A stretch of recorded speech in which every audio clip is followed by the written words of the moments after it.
Je hebt gewoon een idee op tv van oké, dat ziet er wel uit als heel veel water. Maar als je dan met je tot je knieën instaat en je ziet hoe breed het is en wat het allemaal heeft opgeslokt, dan besef je echt hoe erg het eigenlijk is. En als je dan op internet ziet op hoeveel plaatsen dat aan de hand is en hoeveel mensen er alleen mee hebben, dan heb ik wel zoiets van, mijn huis is nog wel veilig, maar ik weet niet hoe lang ik zelf nog veilig zit. Purmerender Leroy werkt sinds een aantal jaar in de stad Houston. Hij woont in het centrum dat hoger ligt dan de rest van de stad.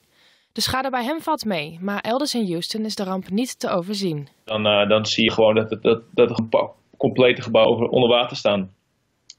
Bayou, wat een groot kanaal is, die is 6 of 7 keer zo wijd geworden. Heel veel mensen hun huis niet uit, omdat eigenlijk het huis dan omringd is door water. En het is om de auto te pakken. Ja, het is wel heel stil. Er zijn heel weinig mensen op straat, iedereen zit thuis. Heel veel mensen die kennen de stad uitgegaan, die zijn naar Louisiana of naar Dallas gegaan. Het is heel apart. Leroy en zijn huisgenoten blijven niet thuis zitten, maar willen met eigen ogen zien hoe groot de schade is. De Purmerender haalt daar zelfs het lokale nieuws mee.